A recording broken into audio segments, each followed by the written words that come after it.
Olá, recebam todos e Hello, todas as everybody. nossas boas-vindas nesse Welcome, episódio, everybody. nesse novo Welcome episódio da to this série new episode Entrevistas com of Personalidades Israelenses. Interviews with Este é um Israeli programa que é Personalities. coorganizado This is pelo Centro de Estudos co-organized Judaicos da through USP the e aqui Jewish representado Studies na Center at the professora University of São doutora Paulo. Suzana Chwarts, We have a também representative pelo from grupo that Bogrei center, Chazit, Dr. aqui Suzana Chwarts, representados nos someone from queridos the Vitor Bogrei Chazit Group, Levitos e represented também by Eduardo Eduardo Novogrebevskis. Novogrebetsky, Tropecei na and Victor palavra, Luitas. no I'm so nome, sorry if o I got Eduardo. tripped up on your names, E a Eduardo Academia Judaica, que eu Novogrebevsky, tenho a honra and the de Jewish representar Academy. aqui, junto And com a it minha is a pleasure to equipe talk about que the está Jewish aqui Academy here participando with my na team, logística, na who are all organização e here na working on the transmissão. organization and the Bom, logistics and the background. primeiramente, So first off, somente uns esclarecimentos de ordem just a técnica. few Nós general estamos housekeeping rules. aqui na sala de Zoom. Quem estiver We pela are sala de in Zoom Zoom. pode assistir também pelo canal de interpretação, You can also se for mais listen to the confortável. interpretation Nós on temos Zoom if canal de that's more inglês e comfortable to canal de you. português. You have E também para as Portuguese pessoas que and estão English as your através options. da transmissão, nós Those estamos of you who are transmitindo pelo listening canal do to YouTube, the o canal da Academia version on Judaica e também o YouTube, canal it's da just CIP. in E a Portuguese. gravação estará disponível também através The da recording plataforma de will streaming also be da available Academia on our Judaica. streaming platform Bom, for the Jewish nós Academy.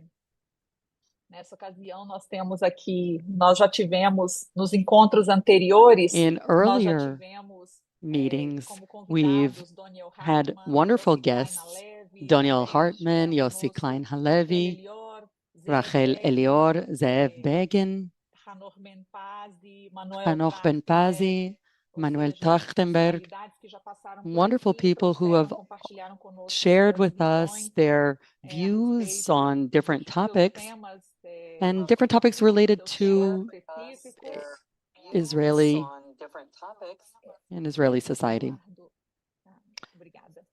Thank you, Eduardo. E a gente sabe que o olhar de cada um não está dissociado da We know realidade a that qual each of estão them has a very imersos, e por particular isso mesmo para a view gente é tão on this importante daqui very daqui a gente important poder reality that they're ouvir da living in parte de Israel. quem está em And Israel so that's why como we a think it's so important realidade to hear from the impacta people sobre in o seu Israel olhar, how a sua reality perspectiva affects your hoje e amplia o perspective nosso olhar.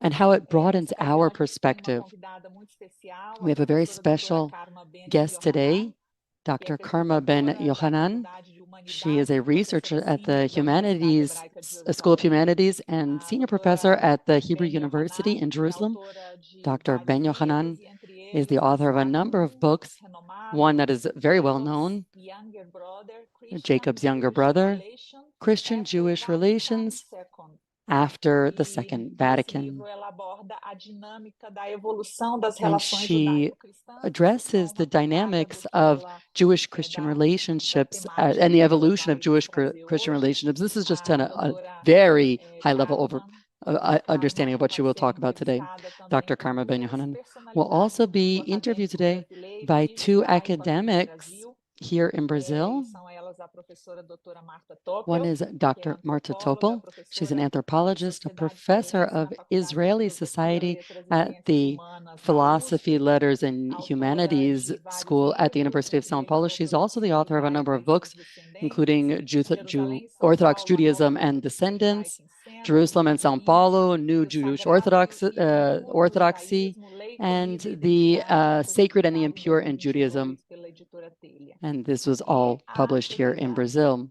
We also professora have with us doutora today Suzana Chwarts, que é Professor Dr. arqueóloga, Suzana Chwarts. linguista, She's an professora archaeologist de and a estudos biblical scholar. interdisciplinares da She Bíblia Hebraica da studies Faculdade de Filosofia, Letras interdisciplinary e Ciências studies Humanas of da the Hebrew USP, Bible também at the diretora do Centro de Estudos Judaicos da School USP, of ela Humanities at the publicou University livros of São como Paulo. Uma She also is the Visão da head of the Jewish Fidelidade à Studies Bíblia Center at the Hebraica University of São e Paulo. Amares, Her books os include textos da a Bíblia view Hebraica, e of também o livro biblical Primogênitos, Hebrew Estudos and Interdisciplinares da Bíblia, interdisciplinary além de tanta studies of the produção Bible. que elas publicam They also publish on cotidianamente. a regular Então, basis feitas about essas these sucintas multiple topics related apresentações to a cada Israel, uma, the eu Bible, passo a palavra à etc. professora And now I'd Suzana like to Schwartz, hand it over para que to Suzana conduz esse Schwartz. diálogo junto com a Suzana Schwartz professora will Marta be Topel.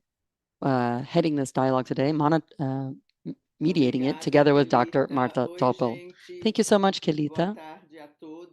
Boa noite em Israel. Good afternoon in Israel. It is a privilege to have you with us. It's a privilege to learn from you about such important issues as we're going to discuss today. First of all, if you allow me, Karma, I am terribly curious about your proper name. I read your name. I said, what a wonderful name. It has to do with interfaith, yes or no? I don't know. It sounds Buddhist. It sounds traditionally Jewish. Could you please satisfy my curiosity? Sorry for starting such an important interview with such a prosaic question, but... No, on the contrary. So just allow me first to say thank you very much for extending the invitation. I'm really happy to be with you tonight in Israeli terms, and I'm looking forward to the conversation. It's such a good opportunity also to see new faces and to learn and to meet new people. So that's really wonderful. Okay, so about my name, it's a bit complicated, I guess, to non-Hebrew speakers, but I will try to explain. So as you already mentioned, usually we know the term karma from the Buddhist tradition. And my parents, they read a novel called Shogun. Now there is a Netflix series. But back then it was a novel, a very famous one. And then they encountered there the concept of karma. They were both Israeli secular Jews. And this was the first time they were exposed to this concept, and they liked it a lot. And so they decided that they want to name their first and only daughter with this name. But they thought it was too foreign and too non-Israeli. And therefore, they called me Karma with a kaf, not with a K, with a kaf, which is kind of parallel to the C, to the letter C. And it gives the name a different meaning, because karma with a C or with a kaf, karma is kerem, it comes from kerem, vineyard. And so they thought about the vineyard of God. This was the idea behind the name, kerem with a hey in the end, so the vineyard of God.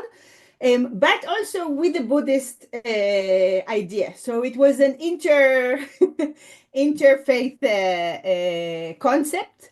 But again, I'm mentioning that back then they were both secular Jews, but after that, they were divorced. And my father became an Orthodox rabbi, and my mother became kind of a Jubu, so she practiced Buddhism for a very long time. So this really became complicated. And then I married someone. So my last name is Ben-Johanan, which gives it also some kind of a Christian aroma, because Yohanan is also John. So it's of course a Jewish name, but also a Christian name. So I have it all in the name. It's a karmatic name, right? It's my karma eventually. I had no choice but to become a scholar of interfaith relations. You see, so the Jewish tradition is right when it says the name of a person is the essence of a person and the destiny of a person. You are a case of this affirmation. Absolutely. Thank you. It's a wonderful story. I don't know if the people who are watching us know, but in the days after October 7, Karma, with us, received a letter from Pope Francis. It was all over the internet. It was in Vatican Post, where I read the contents of the letter. And I'm going to quote a part of this letter. He wrote, "My heart is..." No. First of all, he addresses the letter to my Jewish brothers and sisters in Israel. And then he goes on. My heart is close to you, to the Holy Land, to all the peoples who inhabit it, Israeli and Palestinians, and I pray that the desire for peace may prevail in all. I want you to know that you are close to my heart and to the heart of the church. Well, it is very unusual that an academic, a historian, gets a letter from the Pope, first of all. Were you surprised? Did you write him back? What do you think about this letter?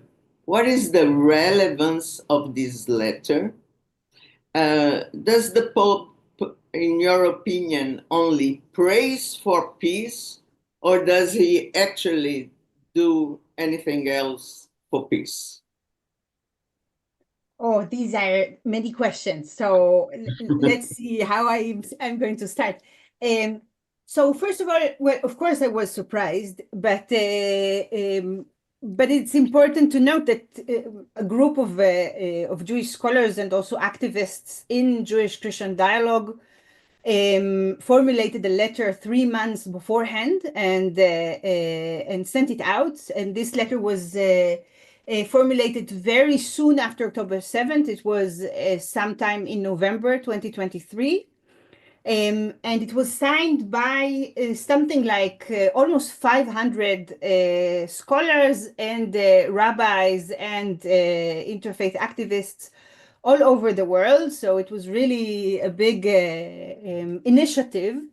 But again, it was an initiative that came, it was a grassroots initiative. It didn't come from any institutional path for Jewish-Christian dialogue. It really came from people who were simply invested in Jewish-Christian relations. And in this sense, you can see it as a response letter to that previous letter. And I was among those who authored the first letter. So this was the reason why I received the letter and not somebody else. But you already mentioned that this letter was really an initiative of Jews from all over the world. It wasn't an Israeli initiative. And indeed, the address to the Israeli Jews was very special. And I think this is even, we may say, historic, because there isn't a parallel. There isn't another document from the Catholic Church that addresses specifically the Jews of Israel. So this is very special in this regard. And it also came in a time, since the Pope's letter came 3 months after our early initiative, and this was already a very charged time. It was already very difficult in terms of the global discourse. And in this sense, it was very important, especially this particular addressing of Israeli Jews. I think it was important. And there are many other things that are very interesting, theologically speaking, and also important in the letter. There is a very nuanced pronunciation there with regards to the fight against anti-Semitism on the one hand, but also against anti-Judaism, which is usually the term that we use to describe Christian antagonism towards Jews and Judaism. And there the Pope affirms the need to address also anti-Judaism. So this sentiment that is actually internal to Christianity and not something that you find outside. So, and I think also the tone was very friendly. And in this time, which friendliness is not exactly the characteristic of this period, this seemed to me very important. Of course, there were things that were more challenging in the letter. For example, Hamas is not mentioned there, and this was very important to many of our signatories. So the way the conflict is framed is always somehow negotiated between Jewish communities and the church, and we can also see it there. So it is very clear also in the correspondence what are the points that are more difficult in the dialogue. And notwithstanding these difficulties, I think it was a very important initiative and something that the Jewish community in Israel very much was very happy about. Okay, I will turn to this letter afterwards, but now I will pass the word to Professor Marta Topel. Please, Marta. Shalom, shalom. Good afternoon to everyone. Boa tarde a todos. I would like to thank the Jewish Academy for this kind invitation to interview Professor Karma Ben-Johanan together with Professor Suzana Chwarts. It's a great honor for me. Very, very unfortunately, I haven't managed to read your book, Christian-Jewish Relations After Vatican II, but I know that it is an extremely relevant text, especially in the times we are living. From the reviews I have read, I understand that beyond analyzing relations between Orthodox Jews and Catholics, you devoted a few pages to analyzing relations between Orthodox rabbis, such as Rabbi Shlomo Riskin, and evangelical groups. Brazil is a major producer and exporter of evangelical denominations. Do you believe that relations between Jews and evangelical can be defined as dialogues? If we take into account the increasing appropriation of Jewish symbols and rituals by different evangelical denominations, such as Messianic Jews, Bnei Noach, and Judaizing evangelicals, what kind of dialogue would this be, considering the doctrine of these groups is based on the premise that after the return of Jesus, the Jews will finally accept him as a Messiah, which would put an end to Jews and Judaism? Thank you very much. Very nice to meet you also. So with your permission, I will connect between the question about the Catholic Church and the Evangelical Church, because there is some kind of a tension, which is a little, it might be interesting to explore this tension. Because we see also when we discuss the letter that there is a difficulty within the Catholic Church to deal with the state of Israel and with the Zionism. That is a very controversial topic when we think about Jewish Catholic relations. However, when we think about Jewish evangelical relations, their Zionism and the state of Israel is very much approved, but there are plenty other difficulties, and you mentioned some of them, that accompany this dialogue. And maybe we can say that also when we look back at Jewish-Christian relations in previous times, that they always exist within a certain tension between a very close affinity, sometimes maybe even too close, at least from a Jewish perspective, because there is so much that is shared.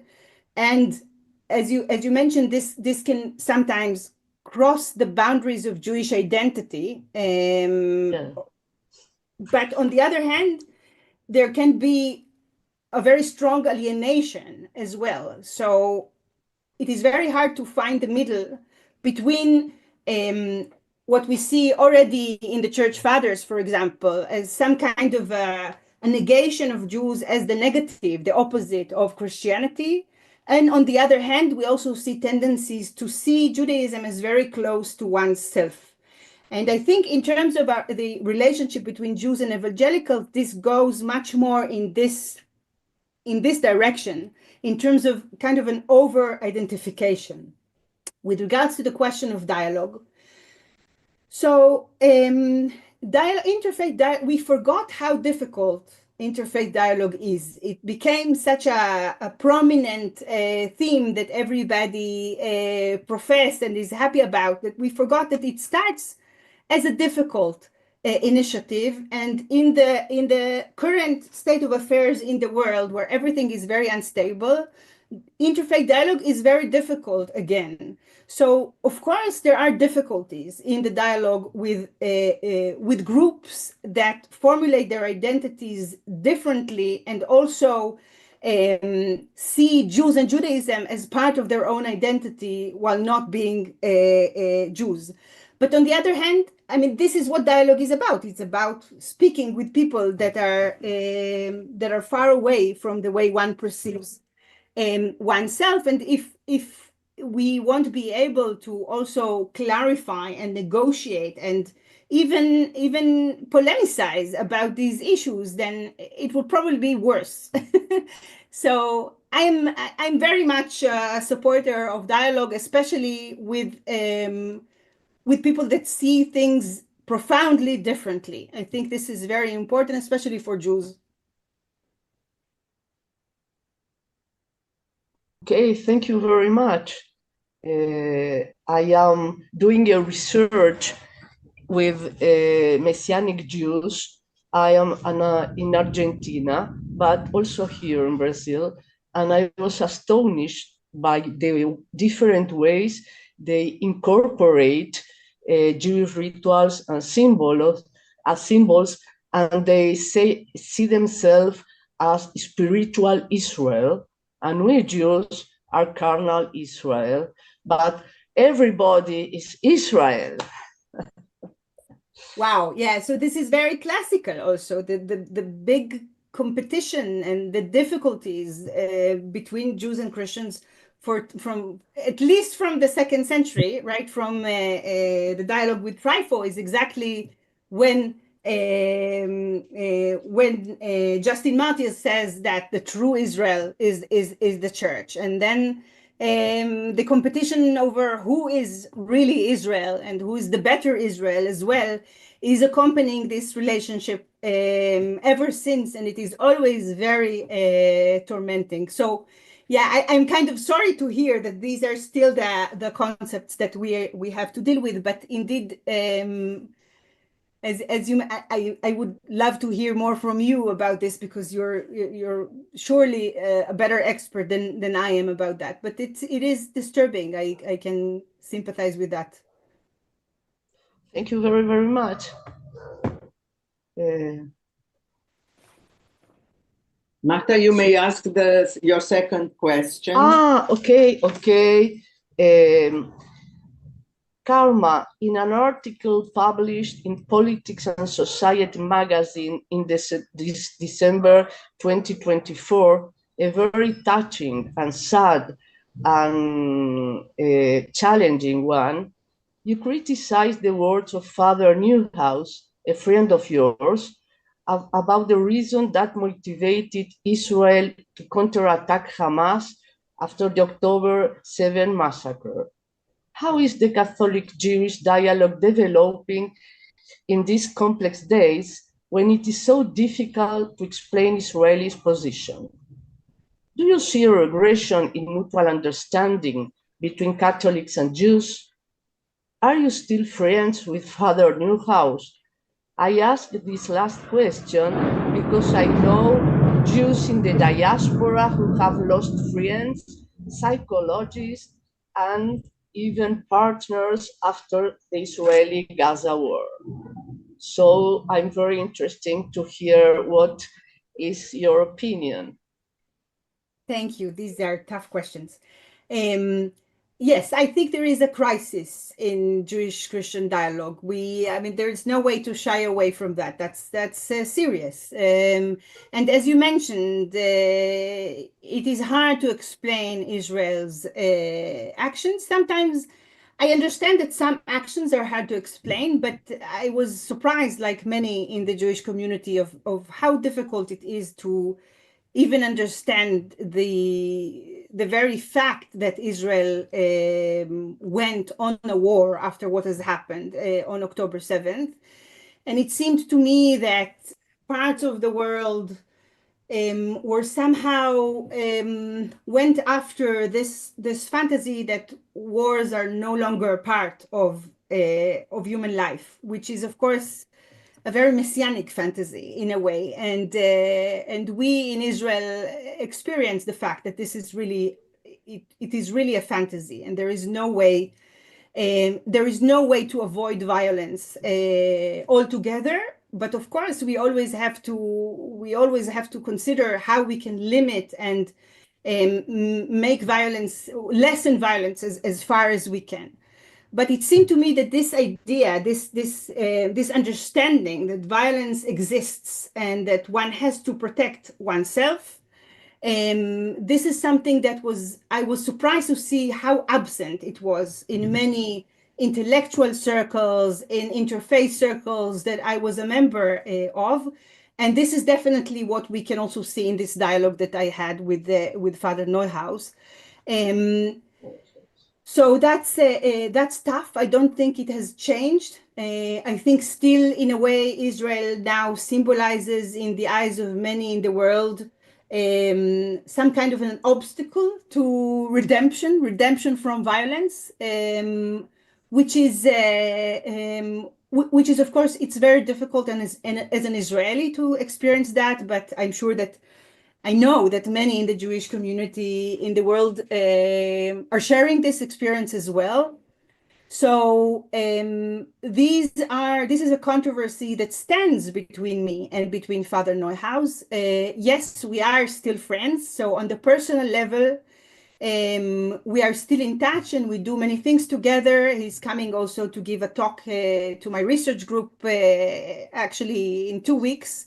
So this definitely exists, but it is also accompanied, it's shadowed by these controversies over Israel, over its legitimacy, which is hard, especially since, many of us are also conflictual in terms of what the government is doing, what it should do. It doesn't matter. There is still a difference between criticizing, but also, legitimizing the state of Israel from the outset, and the very harsh criticism that we often hear that delegitimizes it altogether.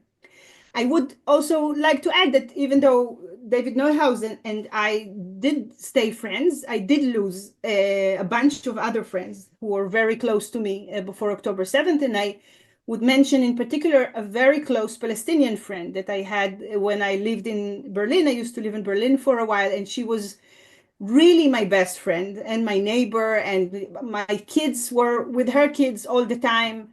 And I miss her terribly, but for both of us, it just was too hard after October 7th, because somehow we felt that our closer, or our, I don't know, national, or I don't even know how to call it, but the divide was too hard. And this is something that I think about every day, and it's painful every day. But we see how the collective belongings, the national belongings, perhaps also the religious belongings, at least to some extent or to some people, are so strong that they tend to overshadow the individual, the intimate individual connections between individuals. And it is very sad, it's tragic, but it is also a fact, and maybe a fact that we should just acknowledge and see what we can do with it. Wow. I understand it's very, very difficult, both in Israel and in the diaspora. It's a very difficult position. We Jews from the diaspora who have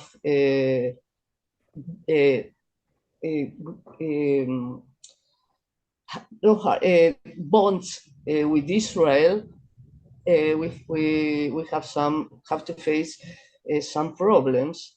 May I ask you a question related to this article, a new one? You wrote it in English, and in the article you criticize some Israeli politics. If you had to write this article in Hebrew, it would be the same? No, absolutely not. It wouldn't have been the same, and it also would. Now I would have written it also differently. So maybe I will explain both. after October 7th, how to say, October 7th came after there was a very big political turmoil in Israel, the judicial reform, or however you wanna call it. And many of us, especially in academia, were really in the streets protesting very often. So many were unhappy with the government. And then after October 7th, also being in this situation under a government that is, Israel is very divided in terms of its the support that we give to the government. So this played a role, but I didn't understand. I found myself very often as if I am expected to say things against the government and to say, right, the government is terrible and this is not Israel. And I found myself cornered to say these things and to separate somehow between the good Israelis and the bad Israelis. And I no longer want to do that. I want to support my people in general, even if, in terms of the internal discourse in Israel, I know where I stand. But when I speak to the outside world, especially in Jewish-Christian relations, I think this is too much nuance for people in the world to understand. It's so complex. Israeli politics is so complex. Israeli-Arab relations in Israel, it's so complicated that in a way, sometimes I just want to emphasize that there are aspects in what Israel is doing that are understandable. And once you obliterate all kind of violence as something that is from the outset unbearable, then we have a problem, because Israel really does have a problem, and it is in a situation that it is really very hard to solve, and I don't know anybody that has a very good solution to it. So as an Israeli, I kind of accept me being as an Israeli and not trying to make all these separations and depict some of parts of Israel as demonic or satanic. I don't think this is worthwhile. While in Israel, I think it's worth to protest for the values that you cherish. So I hope this answered somehow the question.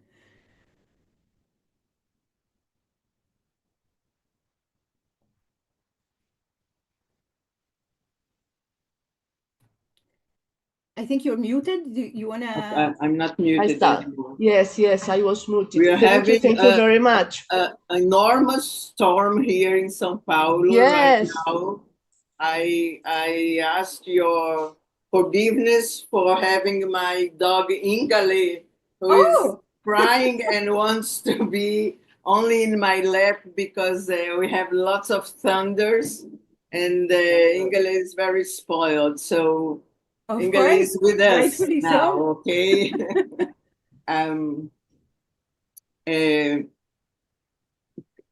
Karma, interface is not my field, because I am at ease studying the Hebrew Bible in Hebrew and teaching it to whoever wants to learn the Hebrew from the Hebrew Bible, which I consider is a wonderful book, and a universe written in Hebrew by Jews in the land of Israel. Now, this is easy for me nowadays. It has always been easy. But when I hear about the dialogue, I have the impression, and please correct me if I'm wrong, that we are always defending ourselves, our identity. It's not that if you have a dialogue with someone, you have to acknowledge someone's existence, someone's identity. Dialogue is a face-to-face interchange of ideas. Now, I have the impression that this is not really happening, because I turn again to the letter you received from the Pope. I'm very glad the Pope didn't write me, huh? I would spoil years and efforts, because the Pope calls us Jews the ancient people of the continent. Okay. Then he calls us one of the inhabitants of the Holy Land. Where does he live? Where is he? In the Middle Ages? We are not one of the inhabitants. We are citizens of the state of Israel. This is not the Holy Land we're talking about. Is the state, just like the Vatican, of the Jewish people. Now, there is not only some religious statements in this, but when I read it, I said, aha, no, it's very easy for people around the world ask for the extermination of the Jewish state, the extermination of the Jewish people. Because when he puts us in this place, you are ancient, I mean, you don't exist, you are not a contemporary people. We are too much contemporary for my taste. We are making the news. And the past is a very dangerous place.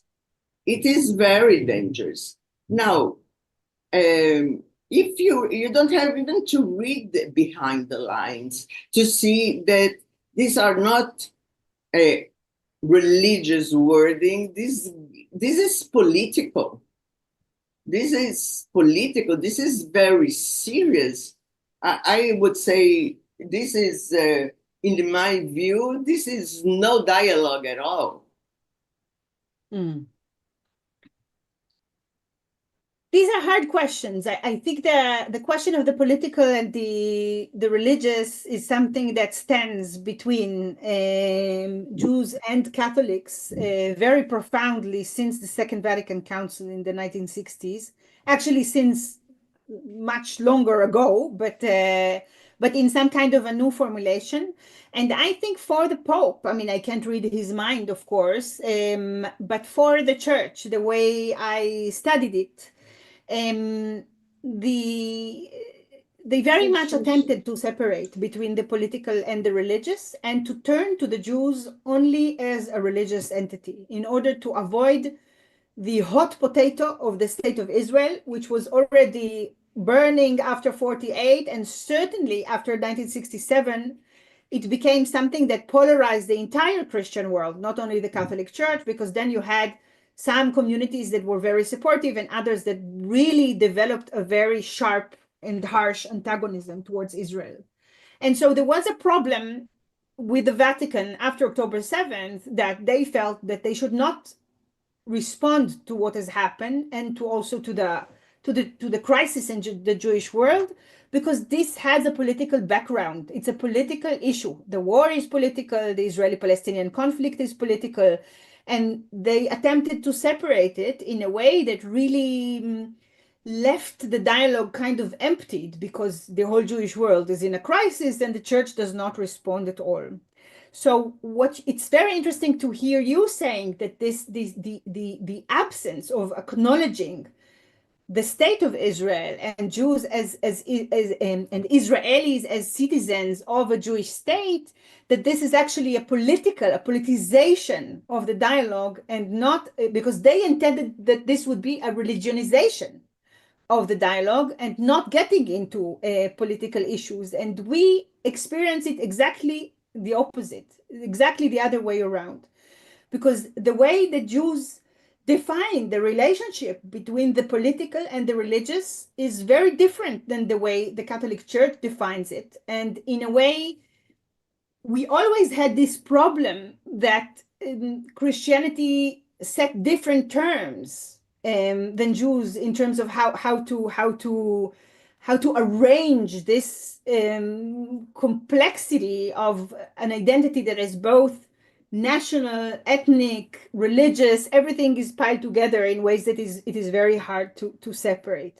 So this, I think that we are experiencing a crisis in this regard also in terms of Jewish-Catholic relations. And also, it is interesting because you highlighted something very important when you said the ancient people of the covenant, because indeed, when we look at the last 60 years within Catholicism, there is always this, let's say, this evolution that in the beginning, when they think about Jews, they really think about the Jews of the Old Testament or the Jews of the time of Jesus, the apostles, but not after the crucifixion. So the post-Christum Jews are really not, they're never considered. But after a while, especially under John Paul II, this changes, and there is much more acknowledgement of contemporary Jews or of the ways the Jews interpret their own history. Also, even an acknowledgement that indeed Jews have some kind of an attachment to the land of Israel. And this has a religious aspect that cannot be denied because this is something very ancient that goes with Judaism throughout history. So we see this, there is actually an intra-Catholic controversy over these issues that, and some tend towards this direction, some to the other direction. And indeed, this would be, now when we face the 60th anniversary of Nostra Aetate and of the Second Vatican Council, it would be very interesting to analyze whether, in a sense, there is a kind of a retreat to previous times and to previous perceptions of previous Catholic or Christian perceptions of Jews and Judaism that deny some kind of a value to the contemporary forms of Jewish life. But I would just like to say one more thing, and this is that indeed the Church has, and already had in the time of the Second Vatican Council, it really has believers from all over the world. And this Pope is, as you know, better than I do, has the sentiments that are more prevalent in the global South and that are much less invested in the historical consciousness of the Holocaust, this memory of the Holocaust that was very prominent in the West. And somehow this also plays a role in terms of the place that Jews and Judaism receive within his pontificate. So in this sense, this is part of the complexity, I think. Okay. Who are your students, Karma? Who come to study interfaith with you at the Hebrew University? So, first of all, everyone. So there are really many. It's diverse. But I'm especially surprised. I think there is now a wave of Jewish Orthodox interest in these issues. Something that was not there 10 years ago. It's really a new thing. So I have many Orthodox students that are very interested in theology and in religious ideas and in contemporary religion, and they are very engaged. So it's interesting for them, not only in terms of the academic and the intellectual, on the intellectual level, but also there is a lot of existential energy invested there. But I think what is most interesting in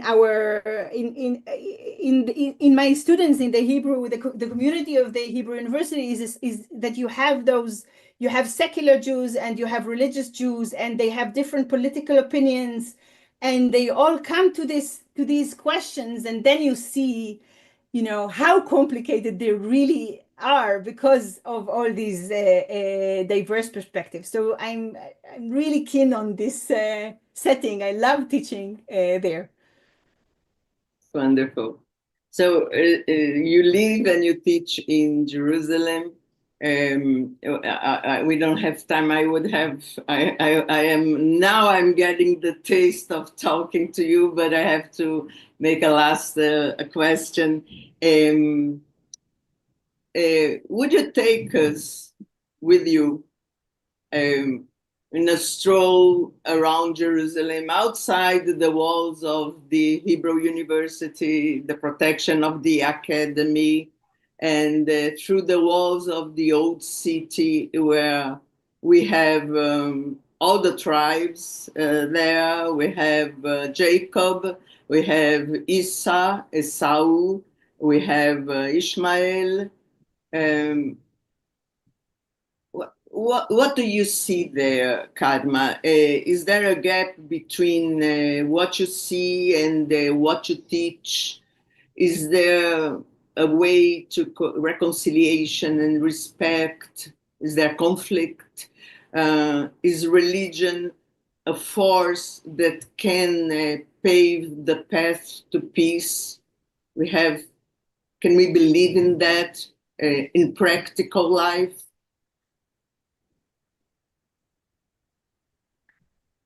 First of all, this is, of course, it's a time of crisis. So there's no way to circumvent that. And there are tensions between the three Abrahamic communities, we may call them this way.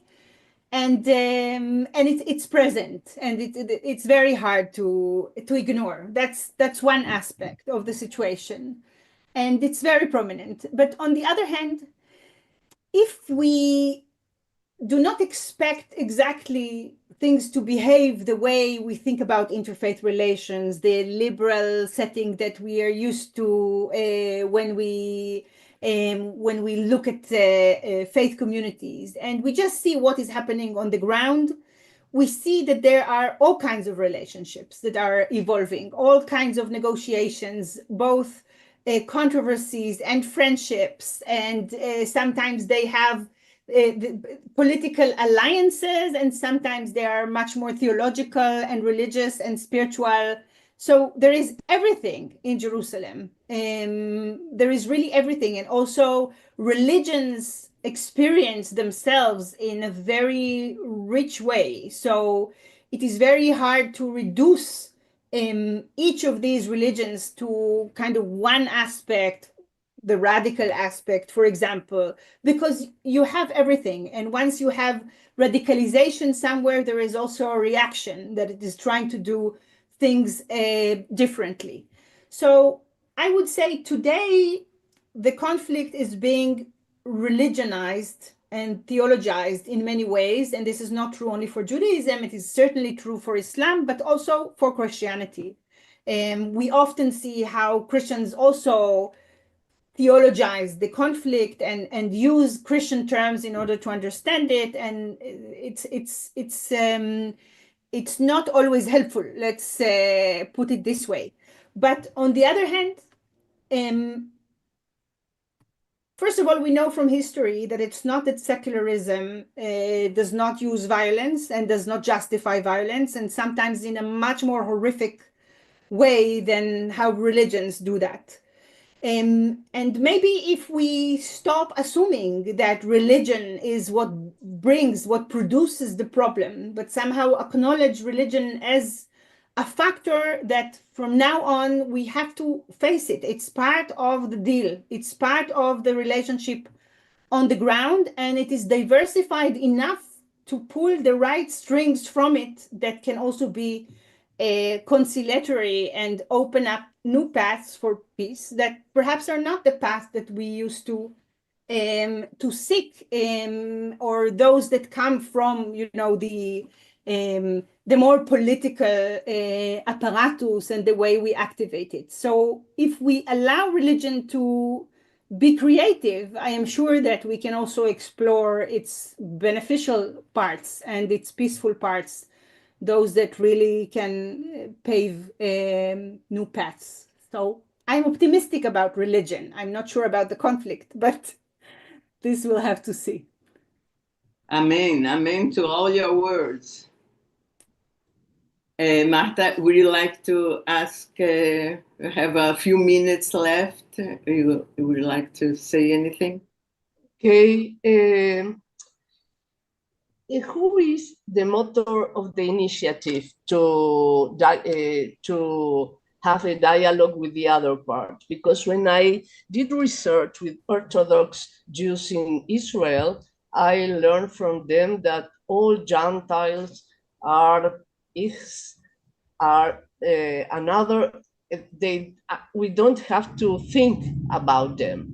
These are the Askanim, the Orthodox, ultra-Orthodox elite. So you said that part of your students are from an Orthodox sector, so I am very interested to know that.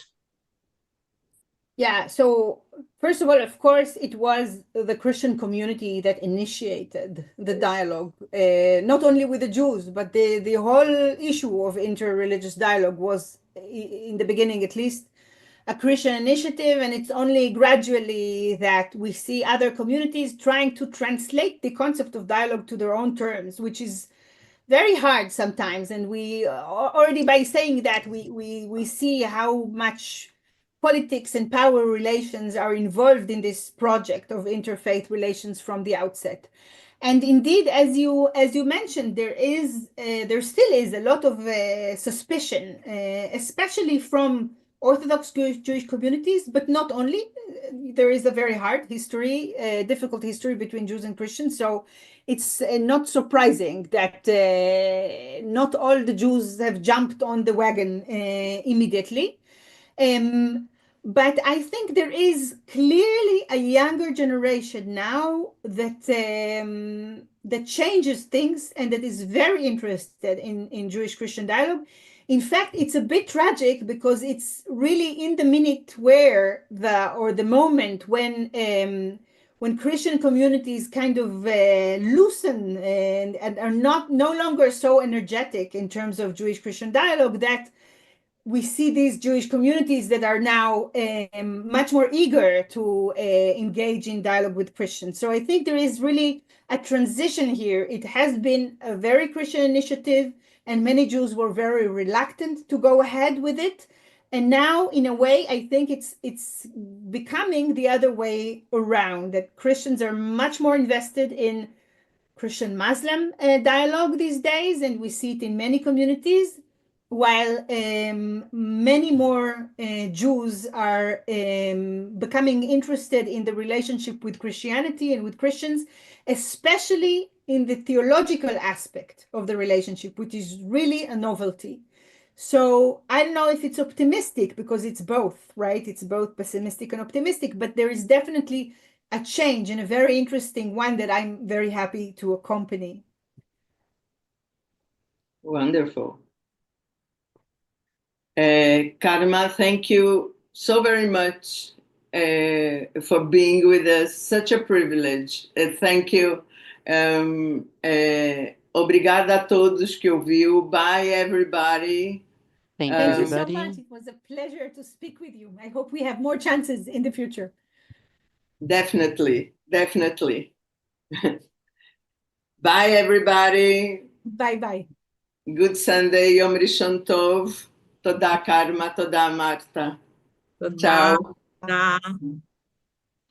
Thank you. Thank you for you all, the three scholars. Cadê vocês três? Ingale!